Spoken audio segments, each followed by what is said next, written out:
요한일서 5장 4절, 신약성경 393페이지입니다. 요한일서 5장 4절, 우리 함께 한 목소리로 읽겠습니다. 무릇 하나님께로부터 난 자마다 세상을 이기느니라. 세상을 이기는 승리는 이것이니 우리의 믿음이니라. 아멘.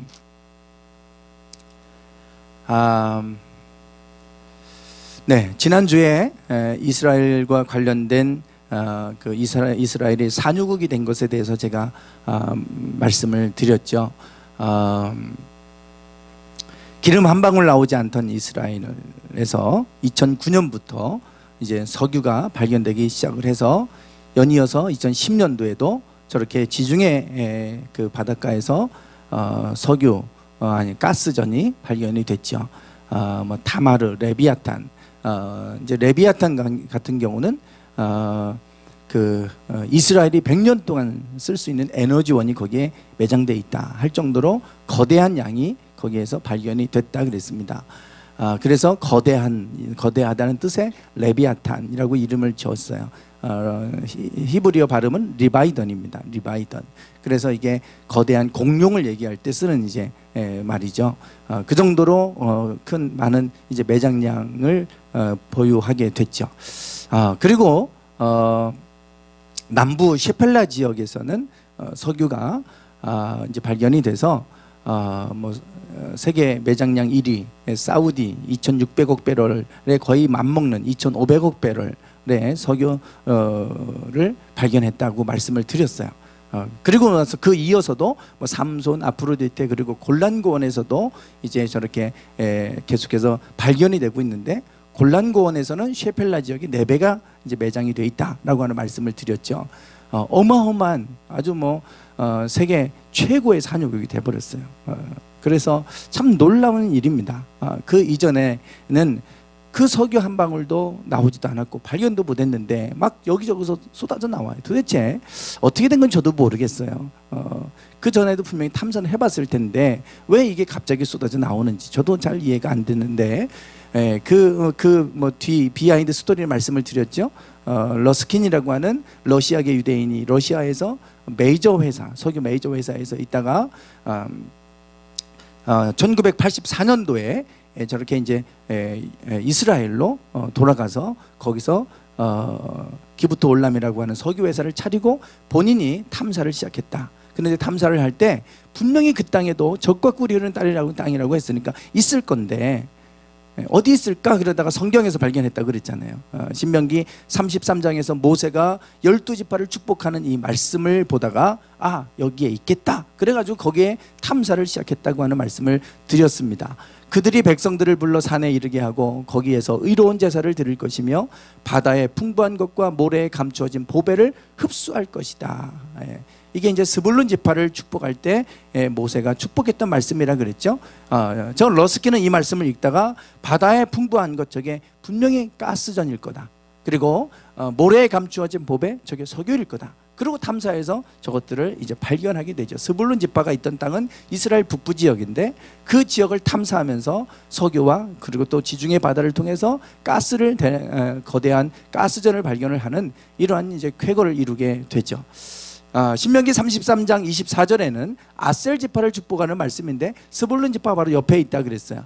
아셀은 아들들 중에 더 복을 받으며 그의 형제에게 기쁨이 되며 그의 발이 기름에 잠길지로다. 그 발이 기름에 잠길 정도라고 이렇게 축복을 하고 있기 때문에 우리는 그냥 지나쳐봤지만 이 러스킨에게는 이게 하나님이 분명히 뭔가 말씀하시는 사인으로 받고 그래서 그곳에서 거대한 양의 석유들을 발견해 지금 가고 있어요. 놀라운 일이고, 그래서 주중에 제가 지난주 이 말씀드리고 주중에 이스라엘과 한국이 FTA를 체결했다. 아시아 최초로 이 뉴스가 나오더라고요. 우리가 이스라엘과 한국과의 관계는 우리가 6.25 전쟁이 있을 때 이스라엘에서 군대를 파병하려고 그랬대요. 그런데 이제 파병은 못하고 여러 가지 물자하고 식료품하고 이런 것들을 다 제공했다 그럽니다. 그래서 이스라엘과 한국은 그때부터 이제 교류가 시작이 됐어요. 그러면서 이제 그 교역도 하고 시작이 됐는데 1978년도에 외교 관계가 이스라엘과 단절이 됩니다. 1973년도에 중동의 석유 파동이 있었죠. 그 석유 파동 이후에 중동 국가들이 이제 이스라엘과 관계 맺는 나라들에게는 석유를 팔지 않겠다. 이래서 단절이 된 거예요. 우리나라도 어쩔 수 없이 이스라엘과 석유를 얻기 위해서 단절하고 살았고 이스라엘과의 교류도 다 끊어지게 됐죠. 그랬다가 이제 1992년도부터 다시 외교 관계를 수립하고 이제 교역을 시작을 하게 됐다 그럽니다. 그러다가 작은 양의 이제 교류가 있어 왔고요. 저도 뭐 그런 것도 몰랐어요. 근데 조사해 보니까 그렇더라고요. 그러다가 3년 전부터 FTA를 추진을 했고요. 그 여러 가지 많은 과정을 통해서 지난주에 협상이 체결됐다고 발표를 했어요. 그래서 이스라엘은 첨단 소재 국가죠. 첨단 기술이 발달한 나라입니다. 우리나라 현대자동차가 이스라엘에 가장 많이 수출을 하고 있고 이스라엘 자동차의 50%가 현대자동차래요. 그 정도로 지금 한국은 이 이스라엘의 자동차 이런 완성차를 많이 수출을 하고 있고요. 그 대신에 이제 일본의 수출 규제로 첨단 소재가 우리가 지금 많이 막혀 있는데 그거를 이스라엘로 대체할 수 있는 그러한 길이 열렸다. 뭐 이런 뉴스가 있었어요. 아시아 최초로 한국과 이스라엘 간의 FTA가 이제 만들어졌어요. 이것은 무엇을 의미합니까? 이거는 이제 한국뿐만 아니라 주변의 많은 나라들이 제가 석유를 말씀드렸잖아요. 이스라엘이 이제 최대 산유국의 반열에 올라섰기 때문에 중동의 눈치를 볼 필요가 없어졌어요. 주변의 많은 국가들이 그렇습니다. 이미 2009년도부터 발견되기 시작했으니까요. 그러면서 뭐 이제 주변 국가들과 교류를 맺고 심지어는 중동 국가들 중에 요르단, 이집트도 이스라엘과 교류를 하고 석유를 우리에게 팔아라. 이렇게까지 지금 하면서 교류를 하고 있는 상황이에요. 그러니까 중동에 있는 국가들도 이스라엘에게 손을 벌려야 되는 이런 지금 상황으로 전개되고 있어요. 그래서 아주 지금 국제 정세가 요동치고 있지 않습니까? 어떻게 지금 변해갈지 모르겠지만 그 중심에 지금 이스라엘이 지금 이제 부각되고 있고 특별히 이제 석유를 중심으로 해서 이스라엘에게 자원 그 빈국이었던 나라가 자원이 가장 풍부한 나라로 바뀌어 버렸어요. 그래서 이 시대에 하나님은 이것을 통해 우리에게 무엇을 말씀하시고 무엇을 하시려고 하는 건가? 이스라엘에서는 이거를 통해서 흩어져 있는 유대인을 다 들어와라 니네. 다 니네 우리가 먹여 살릴 수 있으니까 다 들어와라. 지금 그러고 있어요. 지금 시오니즘으로 다 예루살렘으로 이스라엘로 돌아가자. 유대인들은 지금 그 운동을 하고 있잖아요. 그래서 하나님이 그 땅을 진동시켜서 모든 보배가 이 땅에 이르게 하도록 하겠다고 하는 학계의 말씀을 이루어 가시는 과정 같아요. 그래서 우리가 이스라엘과 FTA 딱 뉴스가 제 눈에 확 들어오더라고요. 이제는 이런 일들이 일어나고 있구나. 우리나라뿐만 아니라 앞으로 이스라엘과 교류하는 많은 나라들이 더 많이 생길 것이고 이스라엘에 의존할 수밖에 없는 나라들이 많이 생길 거다. 그러면 앞으로 어떻게 진행이 될까? 앞으로 성경에서 말씀하시고 있는 것처럼 그때를 향해 가고 있구나. 하나님의 시간표대로 가고 있구나 라고 하는 것들을 좀 느끼게 됩니다.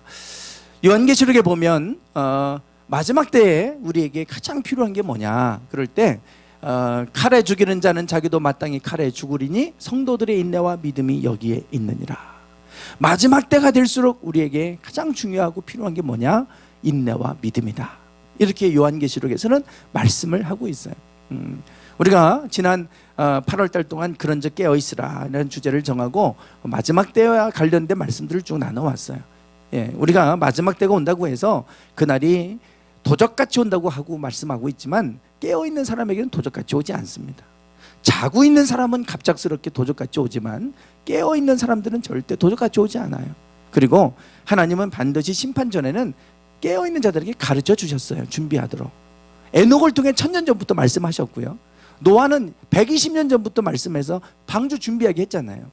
소돔과 고모라가 멸망하기 전에는 아브라함에게 이미 그것을 가르쳐 주셨어요. 하나님은 이미 멸망이 있기 전에 예언자들을 통해 계속 말씀하세요. 돌아올 수 있는 시간을 주시는 거예요. 그러나 사람들이 회개하지 않고 돌이키지 않으니까 그게 갑작스럽게 오는 거죠.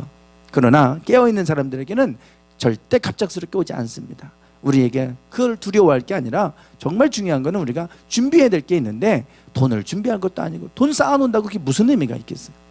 아무 의미가 없잖아요. 오늘 우리에게 정말 필요한 게 뭐냐면 성도들의 인내와 믿음이다. 그때는 어려운 때가 오니까 인내해야 되고 그 인내하려면 믿음이 있어야 되는 거예요. 그래서 인내와 믿음이 여기에 있다. 오늘 제가 믿음에 대해서 말씀을 좀 나누려고 합니다. 이제 우리가 9월 달에는 주제를 믿음에 초점을 맞췄어요. 믿음. 오늘 제목도 세상을 이기는 믿음이에요. 지난주 오후에 제가 주양교회 가서 설교를 했어요. 무슨 말씀을 나눌까 그러다가 믿음에 관한 설교를 하고 왔어요. 믿음. 그랬더니 그 예배 마치고 났더니 많은 분들이 은혜 받았다고 그러면서, 믿음 그럼 우리가 다 너무나 뻔히 아는 단어 아닙니까? 너무나 진부한 단어처럼 여겨지고, 그런데 믿음이 이런 건지 이제 알았어요. 믿음이 이런 건지를 제가 전혀 몰랐어요. 그러면서 사람들이 다들 이제 은혜를 받았다고, 믿음에 대해서 새롭게 생각할 수 있게 됐다고 하는 얘기를 많이들 하셨어요. 우리가 믿음으로 구원을 받는 것 다 알고 있잖아요. 도대체 믿음이 뭐길래 믿음으로 구원받는다고 할까? 믿음에 대해서 우리가 좀 알아야 될 필요가 있겠죠. 신약 성경에 가장 많이 나오는 단어가 뭘까요? 계속해서 많이 나오는 단어들이 있는데 그 단어가 뭘까요? 뭐겠어요? 네, 믿음이죠. 믿음이에요. 믿음. 491번 나옵니다. 믿음이라는 단어만, 신약 성경에만 믿음. 그만큼 믿음이 중요하니까 가장 많이 나오는 단어, 예수님 이름이나 이런 거 빼고 믿음이에요. 믿음. 그러니까 믿음이 가장 많이 나와요. 자, 그래서 세상을 이기는 승리는 이것이니 우리의 믿음이다. 오늘 본문도 믿음에 대해서 말씀하는데, 믿음으로 우리는 세상을 이기는 거다 이러잖아요. 자, 믿음. 예수님께서 믿음과 관련된 많은 이야기를 하셨어요. 그 중에 몇 가지를 제가 말씀을 보면, 이 중풍병자를 사람들이 데리고 왔죠. 예수님께 좀 가면 다 고침을 받는데 중풍병자를 자기가 갈 수가 없으니까 친구들이 침상째 들고 예수님께 갔어요. 그런데 사람들이 너무 많아서 그 집에 들어갈 수가 없으니까 지붕으로 올라가서 지붕을 뜯어서 침상을 밧줄에 달아가지고 내리잖아요. 예수님께서 그 모습을 보셨어요. 그런데 예수께서 저희의 뭘 보셨어요? 믿음을 보시고, 그리고 중풍병자에게 말씀하시죠. 소자야 안심해라, 내 죄사함을 받았느니라. 지금 주님께서 뭘 보시냐면, 그들이 행동하는 그 지붕을 뜯고 침상을 밧줄을 달아서 내리는 그 기이한 행동을 보시는 게 아니라 그 속에 있는 그들의 뭘 보셨습니까? 믿음을 보셨어요. 주님이 지금 우리에게 보시는 게 뭐냐? 믿음입니다. 믿음. 우리는 뭐 환경을 볼 수도 있고, 그 사람의 얼굴을 볼 수도 있고, 우리가 뭘 보겠어요? 사람을 결혼할 때도 외모 보고, 또 그 사람의 능력을 보고 이것저것 보겠지만, 여러분 뭘 봐야 됩니까? 믿음 봐야 돼요. 우리 학생들, 청년들 믿음 보고 결혼해야 됩니다. 얼굴 외모 보고 연예인 같은 사람 만났다가는, 지금 연예인들 보세요. 그냥 막 1년 2년 만에 이혼하고 막 그러잖아요. 속을 많이 썩습니다. 속 많이 썩일 거 아니에요. 인물값 한다고 그러잖아요. 그거 중요한 게 아니라 믿음 봐야 돼요. 믿음. 주님은 지금 뭘 보시냐면 믿음을 보고 계신 거예요. 저들의 믿음을. 그러니까 우리의 믿음을 보시는 거예요. 그 다음에 마가복음에 보면, 이거는 이제 혈루병을 앓던 여인이 혈루증 때문에 고생하다가 예수님을 지나갈 때 옷자락에 손을 대서 나은 장면이에요. 그러니까 누가 내 옷자락에 손을 댔냐? 그랬더니 그 여인이 탁상 무릎 꿇고 자기가 했다고 용서해달라고 이제 그럴 때 예수님께서 하신 말씀이에요. 따라, 내 믿음이 너를 구원했다. 믿음이 너를 구원했다. 우리가 구원받는 것도 믿음이라고 그러시잖아요. 네 믿음이 너를 구원했다 그러잖아요. 내가 예수님이 고쳐주신 게 아니라 그 믿음으로 그 옷자락에 손만 댔는데 그가 나음을 받았어요. 너의 믿음이 너를 구원했다. 이렇게까지 말씀하세요. 평안히 가라, 내 병에서 놓여 건강할지어다. 믿음이 중요한 것을 보게 됩니다. 그리고 마태복음에 보면, 무엇을 먹을까, 무엇을 마실까, 무엇을 입을까 염려하지 마라. 이는 이방인들이 하는 것이다. 그렇게 말씀하시는 이 장면입니다. 여러분, 먹고 마시고 입는 문제는 지금 우리는 해결됐지만, 지금도 전 세계 절반 이상은 이 문제가 해결이 아직도 안 됐어요. 먹는 문제, 마시는 문제, 우리는 마시는 물, 먹는 물, 이건 뭐 쉽게 얻을 수 있지만, 지금 저 아프리카 지역 보세요. 땅 파가지고 거기 고인물 갖다 먹고 살잖아요. 먹을 물이 없으니까. 그것 때문에 온갖 질병이 오는 거 아닙니까? 이 먹고 마시고 입는 문제, 아직도 해결 안 된 나라들이 수없이 많아요. 예수님 당시도 이게 해결이 안 됐으니까 이건 생계와 관련된 거 아닙니까? 그것 때문에 염려하는 건 당연하죠. 그런데 예수님은 오히려 그들을 향하여, 오늘 있다가 내일 아궁이에 던져지는 들풀도 하나님이 이렇게 입히시는데 하물며 너희일까 보냐 믿음이 적은 자들아. 책망하세요. 그거 가지고 염려하는 그들을, 그 염려하는 게 당연하니까 위로해 줘야 되는데 위로하는 게 아니고 오히려 믿음이 적다고 책망하시는 거예요. 내가 공중의 새도 먹이고 들의 백합화도 입히는데 하물며 내가 너희를 먹이지 않겠냐? 믿음이 적은 자들아. 그러고 책망하시는 거예요. 주님은 지금 그들의 믿음이 크고 작은지 보고 계신 거예요. 믿음은 있는데 그런데 여전히 염려하고 살아가잖아요. 하나님 믿는다고 하면서 믿음이 적다. 그리고 책망하시는 거예요 지금. 그 다음 이거는 백부장의 믿음을 얘기하는 겁니다. 백부장이 자기의 하인이 지금 병에 걸려 죽게 생겼으니까 예수님께 찾아와 고쳐달라고 하니까 내가 가서 고쳐주겠다. 그랬더니 그냥 말씀만 하십시오.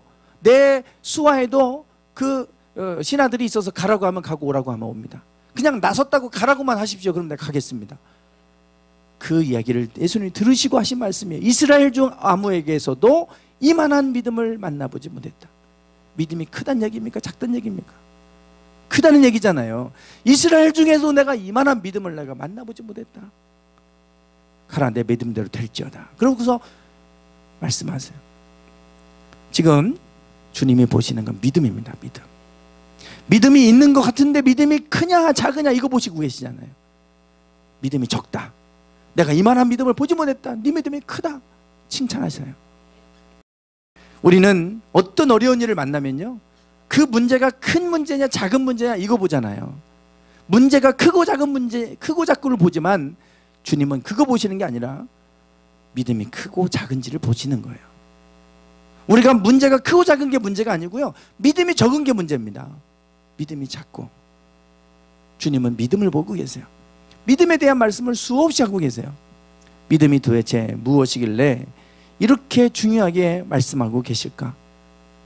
왜 주님은 우리의 믿음을 보고 계신다고 그러고 세상을 이기는 승리는 이것이니 우리의 믿음이라고 그러시나? 믿음에 관해서 말씀을 나누려고 합니다. 믿음. 이미 제가 전에도 여러 차례 믿음에 관한 말씀을 드렸었어요. 뭐 믿음이야 수없이 제가 설교를 했죠. 저도 주양교회 가서 설교하면서 이 믿음에 관해서 다시 한번 또 제가 생각해보는 시간이 되는 거예요. 제가 이 믿음에 대해서 우리가 행함으로 구원을 얻느냐 믿음으로 구원을 얻느냐 이거 가지고 참 많은 논쟁도 했고요. 제가 신학교 다닐 때 아니 그냥 행함은 엉망인데 믿는다고 구원받아? 참 이해가 안 됐어요. 지금 우리가 그것 때문에 지금 조국 그 교수 뭐 수석도 지금 뭐 전 민정수석을 지낸 이 조국 씨도 지금 그것 때문에 비판받는 거 아닙니까? 뭐 똑같네 그러는 거예요. 우리 그리스도인들이 그것 때문에 비판받잖아요. 뭘 하나님 믿는다고 하면서 뭐 우리보다 더 똑같네 아니면 우리보다 더 못하네 이러고 비판하잖아요. 그러니까 믿음으로만 구원받는다고 행하면 엉망인데 과연 이게 구원이 이게 이렇게 구원이 임할까? 정말 이해가 어려웠어요. 저는 그거 받아들이기 너무 힘들었어요. 그냥 예수님 믿는다고 그냥 다 천국 가고 야, 이 복음이 이런 거밖에 안 되나? 이런 생각들. 그 문제가 늘 제게는 풀어지지 않았던 숙제예요. 제가 지난번에 수요일이었나요? 안식교. 그래서 안식일교는 율법을 얘기합니다. 율법. 구원의 확신을 얘기하지 않아요. 죽어봐야 안다는 거예요. 예수님을 믿고 내가 새롭게 되지만 마지막 심판받을 때는 또 그 행위의 심판이 있다고 얘기를 하고 그러다 보니까 구원의 확신도 없어요. 구원의 기쁨도 없습니다. 과연 내가 천국 갈 수 있을까? 늘 그것 때문에 두려움에 사로잡혀 살아가는 게 안식일교라고. 그래서 이시영 박사가 거기 이상구 박사가 나와버렸죠. 나와버려서 안식교에서 30년 몸담고 있다가 이건 아니다 성경에 보니까 그러고서 탈퇴해서 선언한 얘기를 제가 말씀을 드렸잖아요. 이게 참 믿음만 갖고 구원받는다는 게 이게 이해가 안 되는 거예요. 행함이 엉망진창인데 예수님만 믿는다고 구원받아? 2010년도에 제가 배재대학교에서 강의를 했어요. 3년 동안 6학기를 했습니다. 호서대에서 작년하고 재작년 2년을 했어요. 기독교 학교이기 때문에 기독교 과목을 반드시 패스해야 됩니다. 이수해야 돼요. 의무적으로 다 해야 됩니다. 그러니 학생들은 마음이 불쾌한 거예요. 기독교인 학생들도 뭐 별로 그렇게 좋아하지도 않고요. 기독교이지 않은 학생들은 더 말할 것도 없죠. 반감이 심합니다. 왜 이걸 우리가 의무적으로 들어야 돼? 이 반감. 그래서 수업 시간에 들어오면 학생들이 이어폰 꽂고 들어옵니다. 스마트폰 꺼내놓고 그냥 봐요, 노골적으로. 뭐라고 하면 싸워요, 애들이. 그러니 교수가 싸우기 싫은 게 내버려 두는 거예요. 어떤 학생은 들어오자마자 그냥 엎드려 잡니다. 그 뭐라고 할 수가 없어요. 물론 성적으로 이제 이렇게 하겠지만 좋은 성적을 뭐 안 받을 각오하고 그렇게 하니까.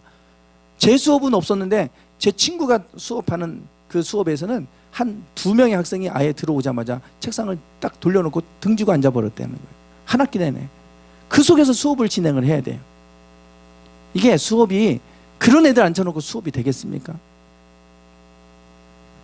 배제대에서 3년을 6학기를 그렇게 했어요. 제가 호서대에서 2년 동안 그렇게 하면서 제가 그리고 나서 한 학기 끝나면 평가를 해요. 평가를 70점 이하 맞으면요, 2번 연달아 맞으면 강의 다 잘립니다. 시간 강사들. 그러니 좋은 평가를 받을 수가 없잖아요. 아예 반감 갖고 들어오는 학생이 무슨 좋은 평가를 해주겠습니까? 제가 처음 이 수업을 맡아서 진행하면서 제 숙제는 어떻게 하면 이 아이들에게 기독교 교리를 가르칠까가 아니라 어떻게 하면 이 아이들에게 기독교의 반감을 좀 없애줄 수 있을까? 기독교가 그런 종교가 아니고 니네가 생각하는 것처럼 그런 반감을 갖고 있는 개독교가 아니라는 걸 어떻게 인식을 좀 바꿔줄 수 있을까? 조금이라도 바꿔줄 수 있다면 이 과목은 성공한 거다. 그렇게 생각하고 접근을 했습니다.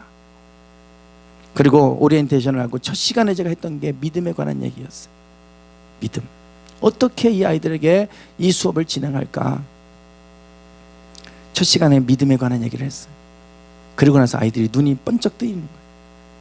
그리고 한 학기 동안 아이들이 경청을 하기 시작했어요. 그리고 평가를 제가 잘 받아서 그래서 어떤 과목에서 어떤 과에서는요 90몇 점도 나왔어요. 전공 과목에서 나오기 참 쉽지 않은 점수입니다. 90점 초반대까지 제가 받아봤어요.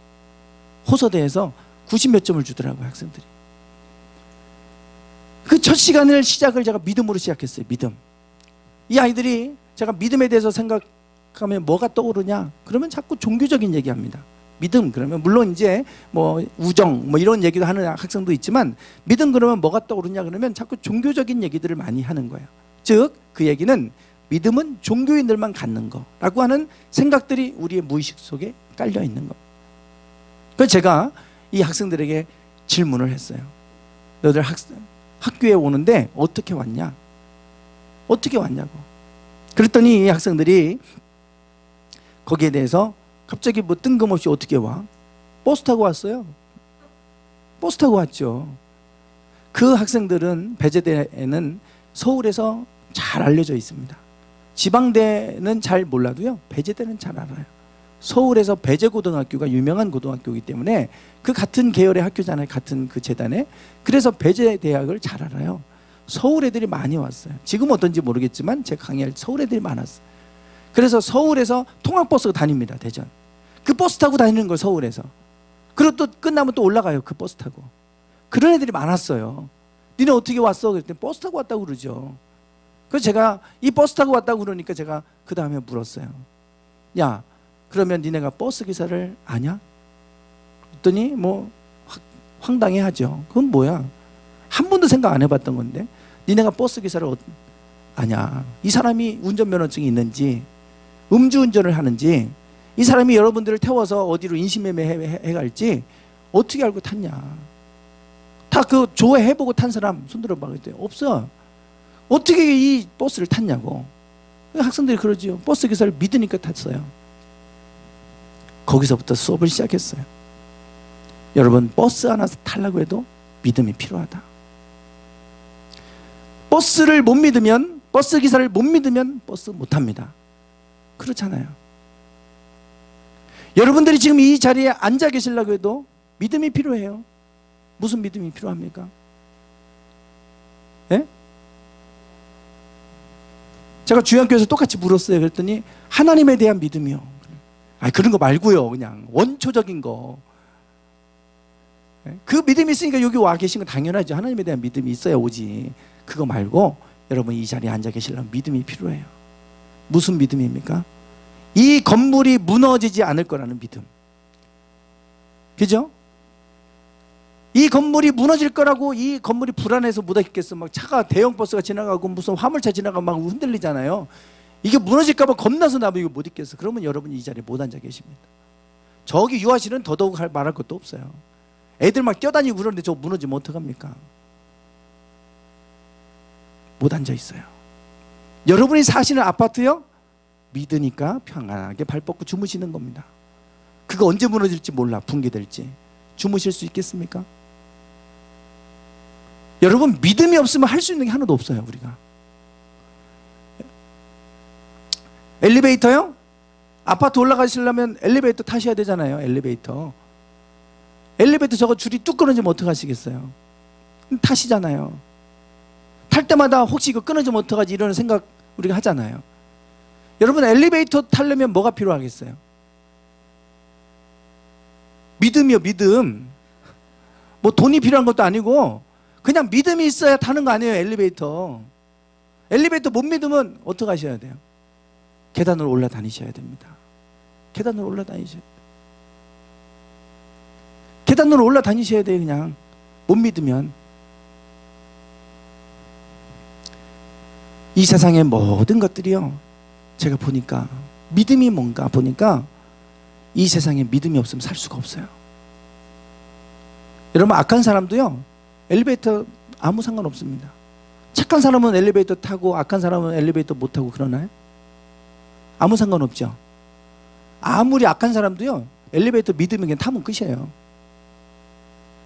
그렇잖아요. 그러니까 착하고 악하고를 떠나서 그냥 악한 사람도요 버스 타고 다 다니고 생활하는데 아무 지장 안 돼요. 근데 믿음이 없으면 살 수가 없어요. 이 세상에 잠도 못 자지요. 불안해서 어디 뭐 비행기를 타겠어요? 버스를 타겠어요? 뭘 타겠어요?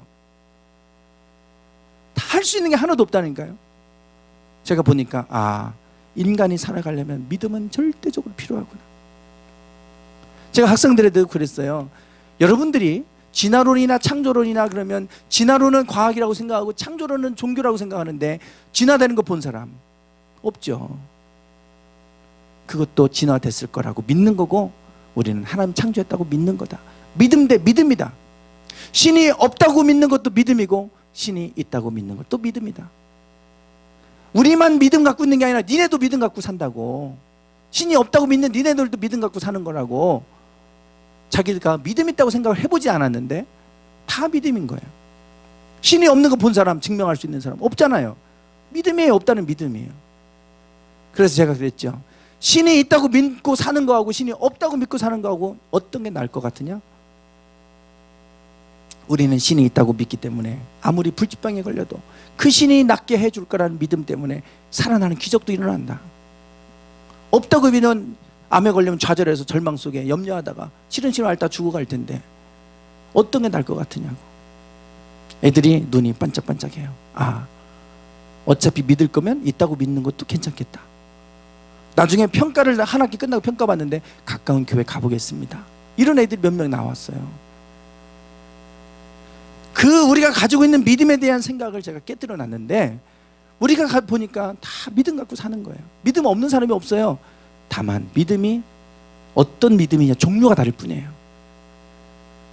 종류가 다를 뿐이에요. 신이 있다고 믿든 신이 없다고 믿든 믿음의 종류가 다른 거고요.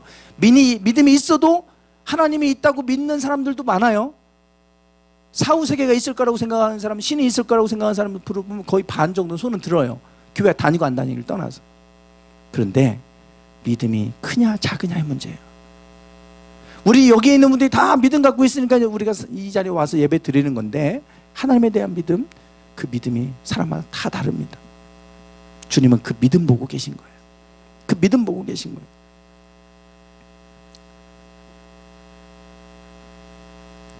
여기 보시면 저렇게 엘리베이터가 있고 계단이 있어요.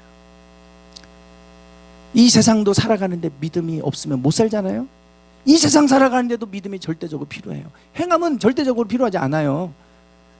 제가 보니까 저는 행함이 더 중요하다고 생각했는데 믿음이 이런 거구나.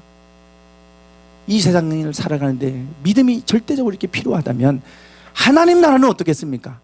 하나님 나라. 이 세상도 살아가려면 믿음 가지고 사는데 하나님 나라도 가려면 믿음 갖고 가는 거예요. 그래서 여러분, 누가 엘리베이터를 저걸 발명했는지를 모르겠습니다. 그런데 저게 없으면 우리 계단을 올라다녀야 될 뻔했잖아요. 누군가 발명했단 말이에요. 그러면 처음에는 야, 이게 진짜 안전할까? 처음에 다들 걱정했을 거예요. 이거 안전하지 않을 거라고 불안하다고 생각하면 못하면 계단으로 올라가야 되잖아요. 천국도 똑같습니다. 하나님이 우리 인간의 방법으로 구원받을 수가 없으니까, 인간의 의로 구원받을 수가 없으니까 하나님이 우리에게 예수님을 보내주셨어요. 하나님의 아들 예수님이 우리 죄를 대신해서 다 죄값을 지고 죽어지심으로 죄를 다 용서해 주시는 그 엘리베이터를 발명한 것처럼 하나님이 예수님을 보내셔서 그 문제 해결해 주셨어요.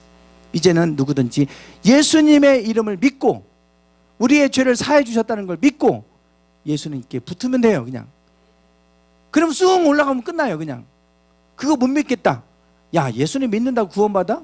그런 게 어디 있어. 못 믿어요? 그럼 자기 의로 그냥 걸어서 가시면 됩니다. 천국에. 자기가 의롭게 살아서 천국 가실 분은 가세요. 그냥 그렇게 해도 구원받을 수 있어요.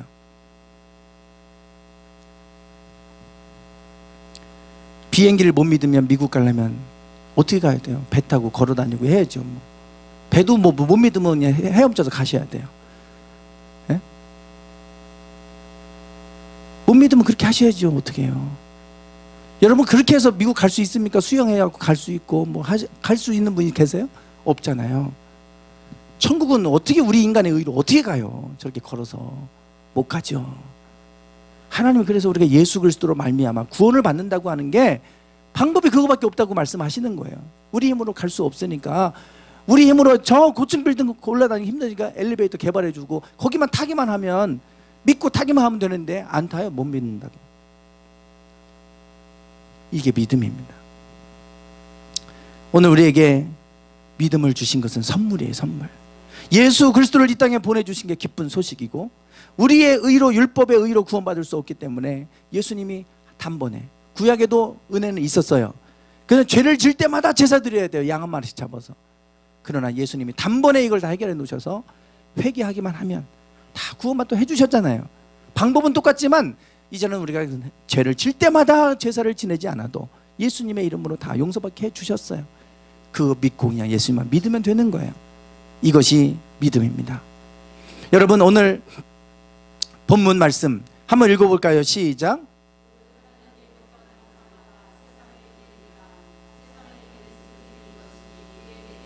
아멘.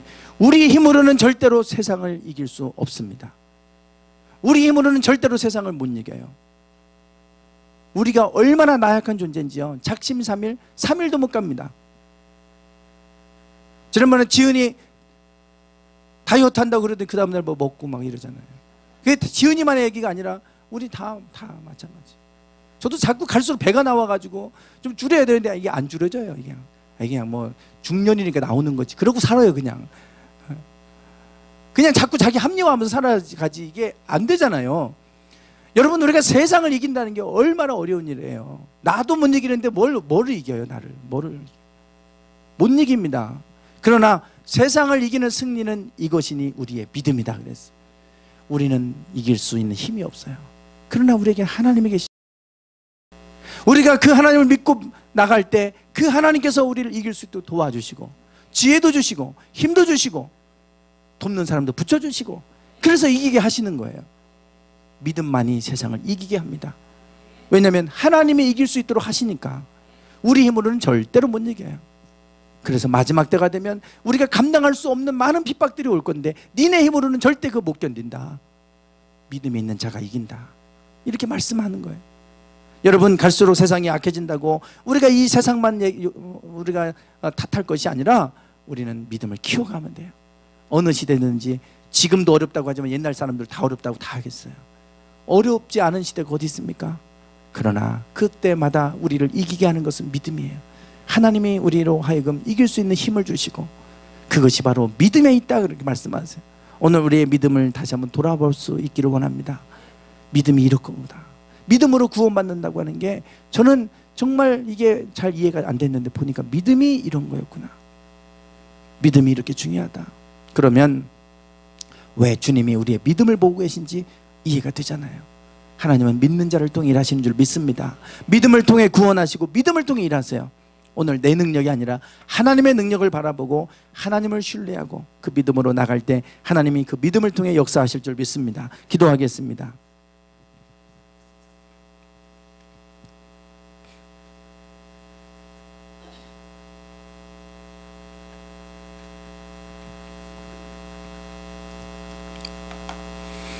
하나님, 우리가 할 수 있는 것은 하나님을 믿는 것입니다. 우리의 능력도 아니고 우리 힘으로도 아니고 우리의 지식으로도 아니고 오직 하나님을 믿는 그 믿음으로 말미암아 하나님은 일하십니다. 하나님, 지금도 어려운 환경 속에 있는 이들이 있습니까? 문제를 보지 않게 하시고 믿음을 키워가게 하시고 전능하신 하나님을 바라볼 수 있게 하옵소서. 그러면 독수리의 날개치며 올당한 같은 힘을 주셔서 능히 이기게 하실 줄 믿습니다. 믿음이 더 커져가게 하시고 믿음으로 반드시 세상을 이기며 승리하며 살아가게 하옵소서. 예수님의 이름으로 기도드리옵나이다. 아멘. 찬양하게 오직 믿음으로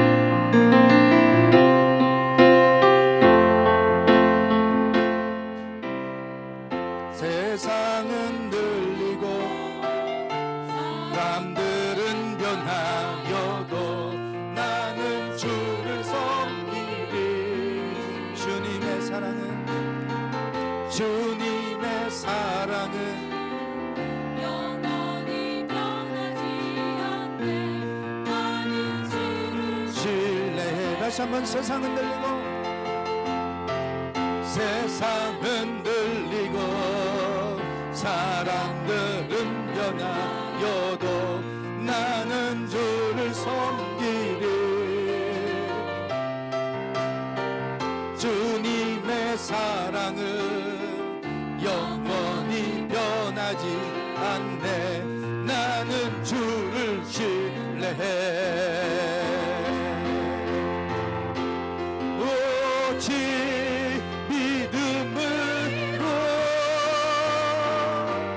믿음으로 내가 살리라. 오직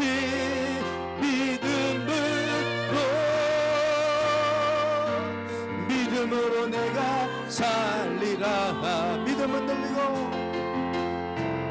믿음은 들리고 사람들 주를 떠나도 나는 주를 섬기리.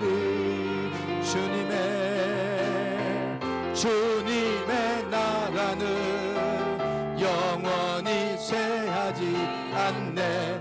나는 주를 신뢰해. 믿음은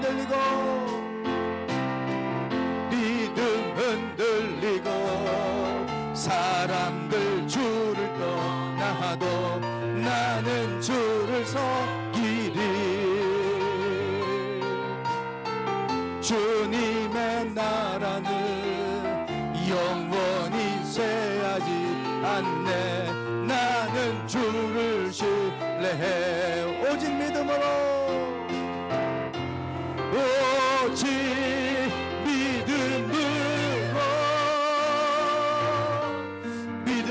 내가 살리라. 오직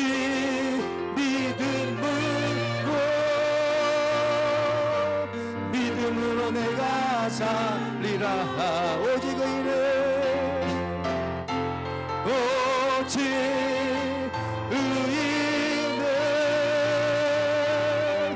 믿음으로 말미암아 살리라. 오직 의인은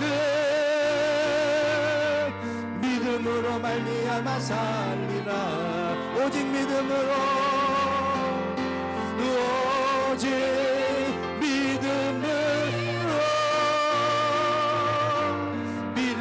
내가 살리라. 오직 믿음으로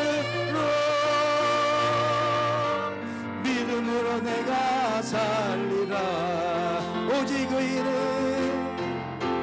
오직 의인은 믿음으로 말미암아 살리라. 오직 의인은 믿음으로 말미암아. 오늘 말씀을 붙들고 같이 기도하기 원합니다. 주님은 우리의 믿음을 보십니다. 주님 우리의 믿음이 더 커져가기 원합니다. 믿음이 더 커져가게 하옵소서. 믿음이 더 커져가게 하소서.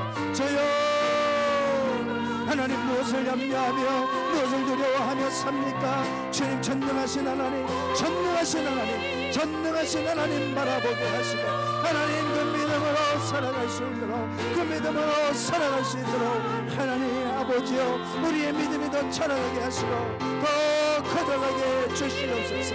주님 이 자리에 있는 이 자리에 속한 모든 분들을 주님의 이름으로 축복합니다. 주여 마지막 때가 되면 하나님 전도들의 인내와 믿음이 여기 있다 말씀하는데 그 믿음들은 다 드러날 것입니다. 하나님 그 믿음은 다 드러날 것입니다. 주여 우리의 믿음은 어떤 믿음입니까? 주여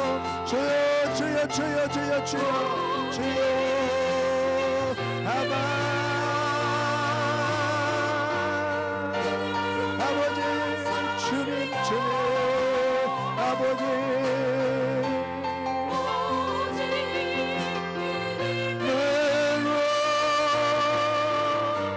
믿음으로 내가 살리라.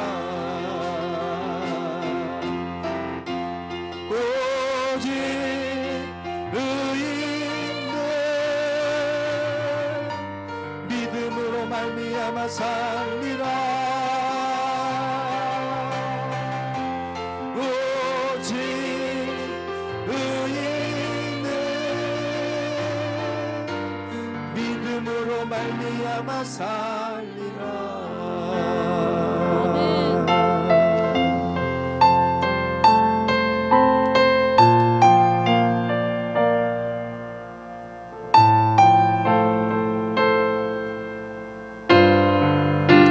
세상을 이기는 승리는 이것이니 우리의 믿음이니라.